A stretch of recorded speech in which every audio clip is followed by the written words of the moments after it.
கரூரில் தமிழக வெற்றி கழக தலைவர் நடிகர் விஜய் பரப்புரையின் போது ஏற்பட்ட மக்கள் தள்ளுமுள்ளும் மற்றும் நெரிசல் காரணமாக ஒருவர் மீது ஒருவர் விழுந்ததாலும் மக்கள் கீழே விழுந்தவர்கள் மீது கால்களால் மிதித்ததாலும் 41 பேர் இறந்திருக்காங்க. இப்படிப்பட்ட நிகழ்வு இந்தியாவில் இதுவரை நடந்ததே கிடையாது. இது உலகம் முழுவதும் பரவி பரபரப்பையே உண்டாக்கியிருக்கு. இதை பற்றி பல்வேறு குற்றச்சாட்டுகள் முன்வைக்கப்பட்டிருக்கு. அதை பற்றி தான் ஸ்கேன் செய்து பார்க்க போறோம். கரூரில் தவேக தலைவர் விஜய் பங்கேற்ற கூட்டத்தில் ஏற்பட்ட நெரிசலில் சிக்கி 41 பேர் இறந்திருக்காங்க. இந்த அசம்பாவிதம் நடந்ததற்கு சதி செயல் காரணமா என்ற விவாதம் சமூக ஊடகங்கள்ல பரவி வருது.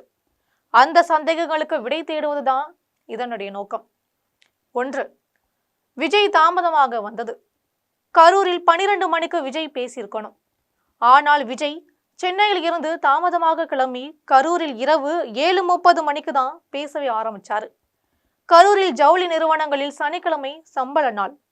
வேலை முடிந்து வந்தவர்கள், பள்ளி சிறப்பு வகுப்பு முடிந்து வந்த மாணவர்கள், கல்லூரி மாணவர்கள் என பலதரப்பினர் மாலையில் கூட்டத்திற்கு வந்திருக்காங்க.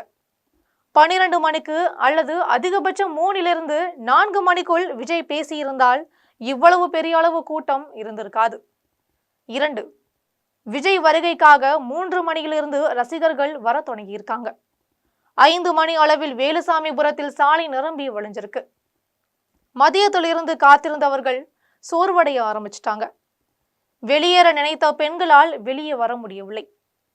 விஜய் வருகிறார் என புதிய கூட்டம் உள்ளே வர தொடங்கியிருக்கு.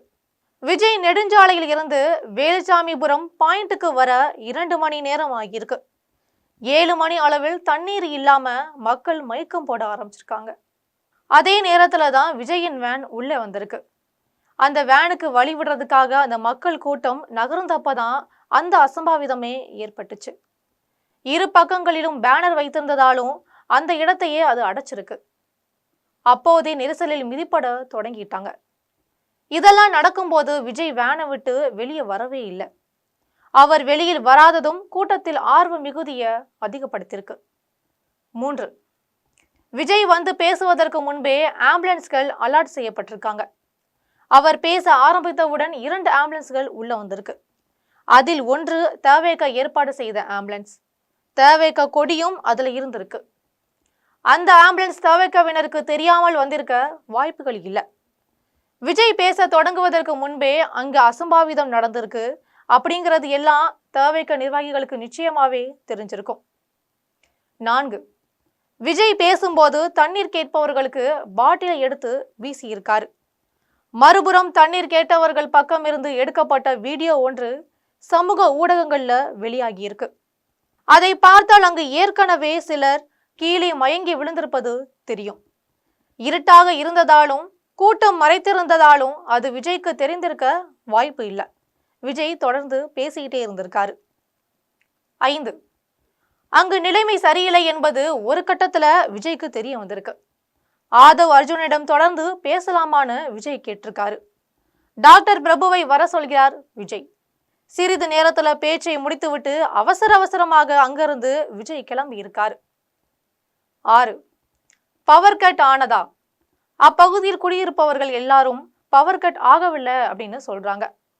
பிறகு இருட்டாக இருந்தது ஏன்? தவேக தரப்புல மின் விளக்குகள் வைக்கப்பட்டிருக்கு. அதற்கு மின்சாரம் ஜெனரேட்டரில் இருந்து வந்திருக்கு. அந்த ஜெனரேட்டர் சுற்றி தகரம் வைத்து தடுப்பு ஏற்படுத்தியிருக்காங்க. தள்ளுமுள்ளு ஏற்பட்டதால தகரத்தை தகர்த்து ஜெனரேட்டர் வைக்கப்பட்டிருந்த இடத்துக்குள்ள பலர் உள்ளே விழுந்திருக்காங்க. அப்போதுதான் ஜெனரேட்டரில் இருந்து வந்த மின்சாரம் கட் ஆகியிருக்கு. நெரிசலோடு சேர்ந்து மின் தடையும் ஏற்பட்டதால இருட்டில் பதற்றம் அதிகரித்து பல பேர் மேல மிதிக்கப்பட்டிருக்காங்க. யார் சிக்கி இருக்கிறார்கள் என்பது கூட தெரியாத அளவுக்கு ஏறி மிதித்து போயிருக்காங்க. விஜய் வருவதற்கு முன்பு மரத்தில் சிலர் ஏறினார்கள் என்பதால் சிறிது நேரம் பவர் கட் செய்தோம் என்று மின்வாரிய தலைமை பொறியாளர் சொல்றாரு. அவர்களை இறங்க செய்த பிறகு மின் இணைப்பை கொடுத்தோம் என்றும் சொல்லியிருக்காரு. அப்படியே பவர் கட் செய்திருந்தாலும் அதில் திட்டமிட்ட சதி எதுவுமே கிடையாது.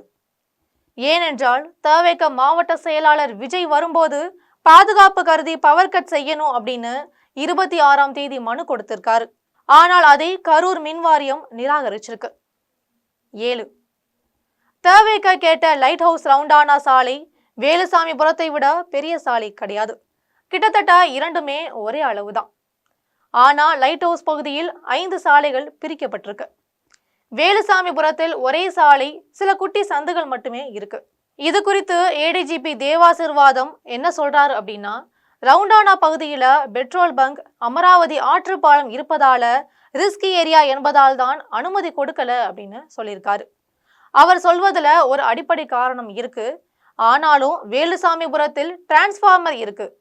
சாலையில் மக்கள் வெளியேற கிளை சாலைகள் கிடையாது. அதை ஏன் போலீஸ் ரிஸ்காக கருதவில்லை என்பது ஒரு கேள்விக்குறியாக இருக்கு. 2 நாட்களுக்கு முன்பு அதிமுக பொதுச் செயலாளர் எடப்பாடியின் கூட்டம் வேலுசாமிபுரத்தில் சுமூகமா முடிந்ததா ஏடிஜிபி சொல்லியிருக்காரு. அது உண்மைதான். ஆனால் அந்த கூட்டம் வேறு, விஜய்க்கு வந்த கூட்டம் வேறு. அதை மனதில் வைத்துதானே ரிஸ்கை கணித்திருக்க வேண்டும் அப்படின்னு சொல்லப்படுது. இடத்தேர்வு குறித்து போலீஸ் இன்னும் தெளிவா இதோட விளக்கத்தை கொடுக்கணும். 8. பாதுகாப்பு குறைபாடு. போலீஸே இல்லை என்கிறார்கள் அங்கிருந்த மக்கள். 500 பேரை காவல் பணியில் ஈடுபடுத்தினோம் என்கிறார் ஏடிஜிபி. விஜயும் போலீஸுக்கு நன்றி சொல்லியே பேச்சை தொடங்கியிருக்காரு. ஆனால் விஜயின் வேன் உள்ளே நுழையாமல் இருந்தபோது அங்கிருந்த கூட்டத்தை நகர்த்திய போலீசாருக்கு விஜய் நன்றி சொல்லியிருக்காரு. அப்படி சொல்லிதான் அவருடைய பிரச்சாரத்தையே ஆரம்பிச்சாரு. போலீஸில் ஒரு சிலர் சொல்லும் கருத்தையும் இதுல கவனிக்கணும். கூட்டத்திற்குள் 500 போலீஸ் நிறுத்தினால் அதுவே பெரிய கூட்டமாவே மாறியிருக்கும். அது இன்னுமே சிக்கல அதிகமாகி இருக்கும். அப்படியே போலீஸ் இருந்திருந்தாலும் இந்த கட்டுக்கடங்காத கூட்டத்தை கட்டுப்படுத்தியிருக்க முடியாது. கட்டுப்படுத்த முயற்சித்திருந்தால் அது வன்முறையாகவே மாறி இன்னும் பெரிய சிக்கல் ஆகியிருக்கும் வாய்ப்பு இருக்கு. 9. போலீஸ் பாரபட்சமாக செயல்படுவதாகவும் தவேகவுக்கு மட்டும் அதிக கட்டுப்பாடுகள் விதிப்பதாகவும் தவேகவின் முக்கிய நிர்வாகிகள் குற்றம் சாட்டுகிறாங்க.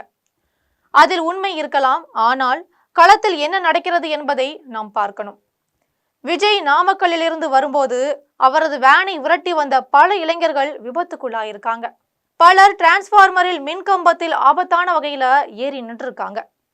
இதையெல்லாம் கட்டுப்படுத்த எவ்வளவுதான் போலீஸ் பாதுகாப்பு கொடுத்தாலும் அதுல கட்சியின் பங்களிப்பு ரொம்பவே முக்கியம். மோபிலிட்டி என வரும்போது எந்த கட்சியினராக இருந்தாலும் துள்ளதான் செய்வாங்க. போலீஸை வைத்து மட்டும் அதை அடக்கிவிட முடியாது. தன் தலைவனை பாதுகாப்பதில் முதலில் கட்சி தொண்டன், பிறகுதான் போலீஸ் என்றே அனைத்து கட்சிகளும் அறியும். ஆனால் தவேகவில் மட்டுமே தொடக்கத்தில் இருந்தே கட்சியினர் அந்த ரோலை சரியாக செய்யல. கட்சியினரின் இடத்தை பவுன்சர்கள் எடுத்துட்டாங்க. போலீஸ் சொல்வதை கேட்காதவர்கள் கூட கட்சி நிர்வாகிகளோ விஜயோ சொன்னால் கேட்பாங்க. அப்படி சொல்லியும் கேட்கலை என்றால் கட்சி கட்டுப்பாட்டோடு இல்லை என்றுதான் அர்த்தம். கட்சி தலைமைக்கும் நிர்வாகிகளுக்கும் இடையே இருக்கும் இடைவேளியும் இந்த கட்டுப்பாடற்ற தன்மைக்கு ஒரு காரணமாயிருக்கு. 10. உதவிக்கு சென்ற ஆம்புலன்ஸ்களையும் தடுத்து தவேகவினர் அடித்து நொறுக்கி இருக்காங்க. அப்படி செய்தவர்களை போலீசார் தடுத்து அடித்து விரட்டி இருக்காங்க. இங்கு வன்முறையாளர்கள் யார்? 11. செருப்பு வீச்சு நடந்திருக்கு. உண்மைதான். ஆனால் கல்வீச்சு நடந்ததா எந்த ஆதாரமும் கிடைக்கல. இவ்வளவு பேர் இருக்கும் கூட்டத்தில் யாராவது சதி செய்ய நினைத்தால் நிச்சயம் ஒரு வீடியோவிலாவது அது பதிவாகி இருக்கும். இப்போது வரை ஒரு வீடியோவும் அப்படி வெளியாகல. ஒட்டுமொத்தமாக பார்த்தால் கரூரில் நடந்த சம்பவத்திற்கு விஜய், தவேக, போலீஸ், அரசு என அனைத்து தரப்பினர் செயல்பாட்டிலும் குறைபாடு இருப்பது தெளிவாகி இருக்கு. இதற்கு பொறுப்பேற்று சரியான விளக்கத்தை கொடுக்க வேண்டிய பொறுப்பு விஜய்க்கும் போலீஸுக்கும் அரசுக்கும் நிச்சயமாயிருக்கு. பொறுப்பை உணர்ந்து அவர்கள் கண்டிப்பாக பதிலளிக்கணும். அதோடு விஜய் தமிழகத்தில் பெரும் தலைகுனிவையே உண்டாக்கியிருக்காரு. படிப்பறிவு இல்லாத மூட நம்பிக்கையிலும் சாதியிலும் ஊழலும் வட இந்தியர்கள் இதை பார்த்து நம்மை எள்ளி நகையாடுறாங்க. இப்படி விஜய் செய்தும் இளைஞர்கள் அவருக்கு தான் நாங்கள் வாக்களிப்போம்னு சொல்றாங்க. இது எங்கே சென்று முடிய போகிறது என்பதை பொறுத்திருந்து பார்ப்போம்.